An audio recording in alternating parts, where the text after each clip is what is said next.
Selanjutnya ada keuntungan atau profit, yaitu kenaikan ekuitas yang diperoleh karena perusahaan mendapatkan laba dari usahanya. Dan yang terakhir, kerugian atau loss, yaitu penurunan ekuitas yang terjadi akibat beban atau transaksi tertentu. Jenis-jenis laba. Yang pertama yaitu laba kotor. Laba kotor adalah pendapatan bersih yang dikurangi oleh KPP. Yang kedua ada laba operasi, yaitu laba setelah dikurangi biaya operasional. Yang ketiga ada laba sebelum pajak, yaitu laba sebelum dipotong pajak. Dan yang terakhir atau keempat adalah laba bersih, yaitu nilai akhir setelah semua beban dan pajak dikurangi. Selanjutnya adalah rumus laporan laba rugi. Yang pertama ada pendapatan bersih, yaitu total penjualan dikurang potongan atau retur. Yang kedua laba kotor, yaitu pendapatan bersih dikurang HPP. Yang ketiga laba operasi, yaitu laba kotor dikurangi beban operasional. Dan yang keempat adalah laba bersih, yaitu laba kotor dikurang beban operasional dikurang pajak. Selanjutnya, kita masuk ke contoh perhitungan laba bersih. Diketahui penjualan 28 juta, potongan 3 juta, KPP 15 juta, dan beban operasional 4.300.000. Pertama, hitung pendapatan bersih yaitu 25 juta. Lalu, laba kotor menjadi 10 juta, dan terakhir laba bersih yang diperoleh adalah 5.700.000. Metode penyajian ada dua. Yang pertama single step, yaitu pendapatan dan beban dijumlahkan langsung untuk mendapatkan laba bersih. Yang kedua ada multiple step, yaitu perhitungan lebih rinci dari laba kotor hingga laba bersih. Selanjutnya fungsi laporan laba rugi ada tiga. Yang pertama mengevaluasi kondisi keuangan perusahaan. Yang kedua mengetahui perkembangan bisnis. Dan yang terakhir membantu pengambilan keputusan perusahaan. Laporan perubahan modal adalah laporan keuangan yang menunjukkan suatu perubahan modal perusahaan dalam waktu tertentu. Laporan itu biasanya terjadi karena laba, rugi, investasi, dan juga pengambilan sendiri. Selanjutnya, ada unsur-unsur penting dalam laporan perubahan modal. Yang pertama, modal awal, yaitu modal yang dimiliki oleh perusahaan awal periode. Yang kedua, laba bersih, yaitu keuntungan yang diperoleh perusahaan. Dan ketiga, rugi, yaitu kerugian yang menyebabkan modal berkurang. Dan yang keempat ada profit, yaitu pengambilan uang atau barang oleh pemilik untuk kepentingan pribadi. Dan terakhir, modal akhir, yaitu jumlah modal setelah mengalami perubahan. Jenis laba ada dua. Yang pertama penambahan modal. Penambahan modal terjadi karena laba usaha atau tambahan investasi pemilik. Dan yang kedua pengurangan modal. Pengurangan modal terjadi karena rugi usaha atau adanya profit. Dalam laporan perubahan modal, terdapat rumus yang digunakan untuk mengetahui jumlah modal akhir perusahaan. Jika perusahaan memperoleh laba, maka modal akhir dihitung dengan cara modal awal ditambah laba bersih lalu dikurangi prime. Sedangkan jika perusahaan mengalami rugi, maka modal akhir dihitung dari modal awal dikurangi rugi dan juga dikurangi prime. Contohnya adalah diketahui modal awal sebesar 20 juta rupiah, laba bersih sebesar 6 juta rupiah, dan prime sebesar 2 juta rupiah. Kemudian akan dicari modal akhirnya yang rumusnya adalah modal awal ditambah laba bersih dan dikurangi dengan prime. Maka 20 juta rupiah ditambah 6 juta rupiah dikurang 2 juta rupiah setelah dihasilkan akan didapatkan modal akhir sebesar 24 juta rupiah.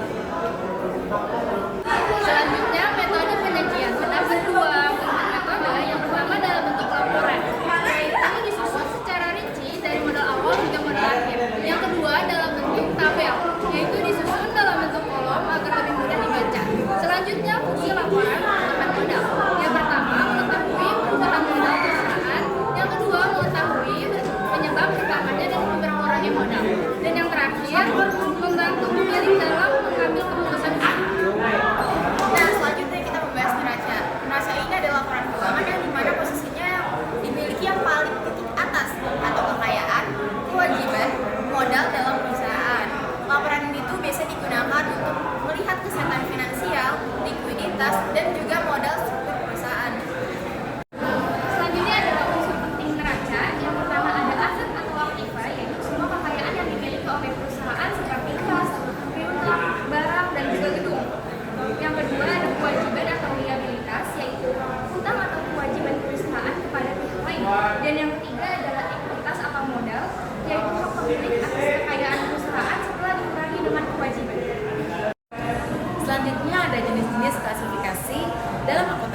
ada utang jangka panjang, yaitu kewajiban jangka lama seperti utang bank dan obligasi. Selanjutnya, rumus persamaan akuntansi, yaitu aset sama dengan kewajiban ditambah ekuitas. Untuk contoh singkatnya, kas diketahui kas sebesar 10 juta rupiah, peralatan sebesar 15 juta rupiah, utang usaha 7 juta rupiah, dan modal pemilik sebesar 18 juta rupiah. Untuk perhitungannya, yang pertama ada total aset sama dengan kas ditambah peralatan. Jadi 10 juta rupiah ditambah 15 juta rupiah sama dengan 25 juta rupiah. Untuk rumus total liabilitas dan ekuitas sama dengan utang ditambah modal. Maka 7 juta rupiah ditambah 18 juta rupiah maka menghasilkan 25 juta rupiah. Dalam penyajiannya, neraca memiliki dua metode yang umum digunakan. Pertama, untuk kontrol atau account form, yaitu penyajian laporan secara menyamping, di mana aset berada di sebelah kiri, sedangkan modal dan utang berada di sebelah kanan. Kedua, bentuk staffel atau report form, yaitu penyajian laporan yang disusun secara berurutan dari atas ke bawah agar lebih mudah dibaca.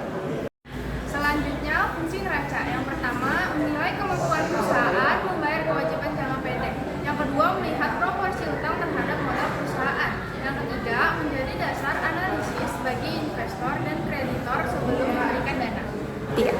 Selanjutnya adalah laporan arus kas, yaitu laporan keuangan yang menunjukkan arus masuk dan arus keluar kas perusahaan dalam periode tertentu. Laporan ini digunakan untuk mengetahui kondisi kas perusahaan dan kemampuan perusahaan dalam memenuhi kebutuhan keuangan. Selanjutnya ada unsur penting dari arus kas. Yang pertama ada arus kas masuk yang dimana uang yang diterima oleh perusahaan. Yang kedua ada arus kas keluar yang dimana uang yang dikeluarkan oleh perusahaan. Dan yang ketiga ada saldo kas adalah jumlah uang kas yang dimiliki oleh perusahaan. Selanjutnya, jenis arus kas. Arus kas memiliki 3 jenis. Yang pertama, arus kas operasi, yaitu kas dari kegiatan utama perusahaan seperti penjualan dan pembayaran beban. Yang kedua, arus kas investasi, yaitu kas yang berhubungan dengan pembelian atau penjualan aset. Dan yang terakhir, arus kas pendanaan, yaitu kas yang berasal dari pinjaman, investasi pemilik, ataupun pembayaran utang. Rumus laporan arus kas. Yang pertama, arus kas bersih, yaitu arus kas masuk dikurang dengan arus kas keluar. Yang kedua ada saldo kas akhir, yaitu saldo kas awal ditambah arus kas bersih.